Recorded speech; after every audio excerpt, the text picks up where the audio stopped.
We're good. So now we have, finally, Annalee Newitz with the Censoring Mob. Thanks. Sorry about that. I almost got censored by the fact that I own a Mac Air, and now we've resolved it completely. So my background and my interest in this topic has evolved for a while. I'm a writer, and I write about the intersection of science and technology. And I've worked in journalism. I've written for places like Wired, and I'll talk about something that I did for Wired actually momentarily. But I've also thought about these ideas in a policy context. I worked at the Electronic Frontier Foundation for a couple of years and dealt with issues around censorship there as well. And now I run a blog called IO9, which is devoted to science and science fiction. So that has really pushed me into thinking about censorship as it's taking place on the web through what we think of as something called social media. Sometimes it gets called Web 2.0, which is actually a term that I hate and I hope will be eradicated. But it basically refers to web applications and services that were built basically in the last 5 to 8 years.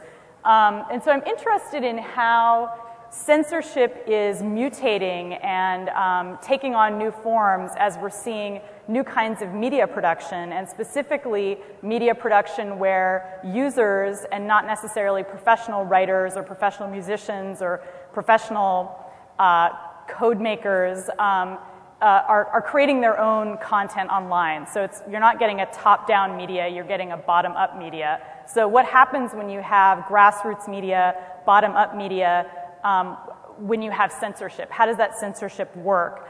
Which is why I'm interested in the censoring mob, not so much in the censoring state or the censoring big bad, but the kind of all the little brothers who are censoring you too. So there's a lot of ways to talk about this, and I'll start out with a little story that has to do with a social networking site called dig.com. How many people have used Dig? A few.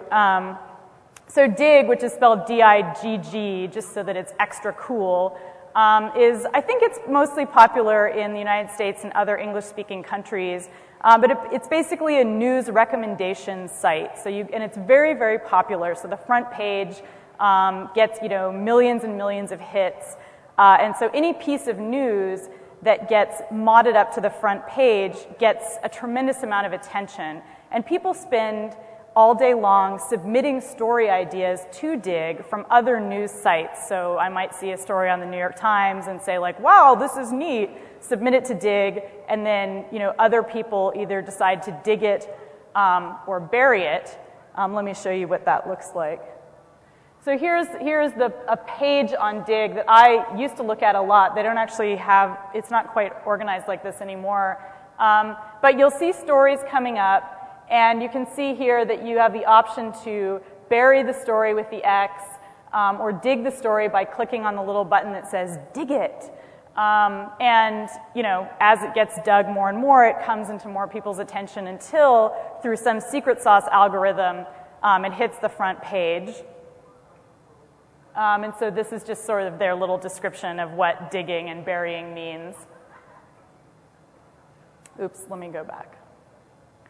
So what I wanted to do was, I felt like instinctively that Dig was an incredibly corrupt system for bringing news to people's attention. It was sort of touted in the United States as being a very democratic way of gathering news because everybody got to vote on it, which, as you know, in the US we sort of fetishize this idea of voting because we only have like 2 choices in every presidential election. So we get so excited about the idea of voting. So, and here, indeed, you only have 2 choices. Again, you can dig or bury. And so I thought, well, there's got to be, there's obviously corruption in the system. There's corruption in any voting system. And so I decided to do a semi-scientific experiment, which I luckily got Wired to pay for, and turned it into a story. And what I did was I wanted to create a piece of content that was incredibly stupid. and then submit it as a story and see if I could bribe people to dig it and get it onto the front page. So at this time, which was a couple of years ago, there was a group of anonymous troublemakers who, I hope they're here, it would be great to meet them.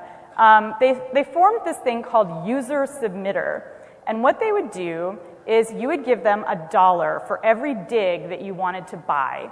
They would take 50 cents, and they would give 50 cents to one of their legions of bribed diggers, and those people would dig your story. And so it was being used for SEO, and it was quite a popular service, and the people behind User Submitter told me anonymously that quite a few journalists were using their service, trying to get their stories onto the front page of Dig so that they could get lots of traffic. So first of all, I made a deal with them. I gave them about $300, and I said, I want 300 digs for this story. And then I created this blog called crowdhacking.com, and if you're on the interwebs right now, you can look it up. It is the worst blog ever, okay? It is filled with random pictures that I found. They're all CC licensed, with really bad, ungrammatical commentary. And the whole theme of the blog was pictures of crowds. And so here I have, look, it's a symmetrical looking crowd. I like this crowd because the light makes everybody look very symmetrical, I said. This is a true crowd where everybody blends with everybody. So this is the kind of amazing commentary that I included in this blog. And if you go visit, you can see I also actually had a little moment where I included herds as well as crowds, just to kind of spice things up. So I submitted, so I created a fake account and I submitted this blog as a story because it's so awesome. And after a couple hours, it still didn't have any digs. And so then I called in the User Submitter guys, after I'd given them the $300, and they started pinging people and having them dig it. And it wound up only costing me about, it wound up costing Wired only about $100 to get this on the front page. And so finally, at the front page, the story about my amazing blog came up. And actually, most of the comments on it, not paid-for comments, actual legitimate comments, were favorable. There were a couple of people who said, why the fuck is this on the front page? But to be fair, people say that about everything that hits the front page on Dig.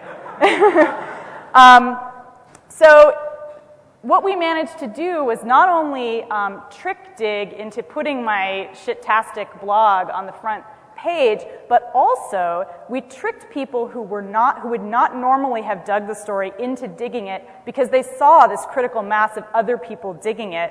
And so we kind of tricked the system.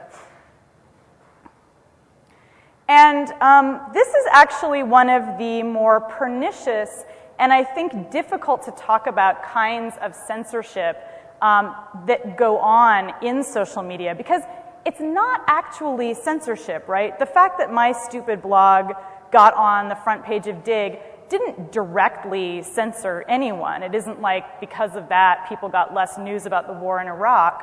But instead, what it does is it pushes, it allows you to use popularity, to use either buying votes or getting votes in some other way to drown out perhaps more unpopular voices.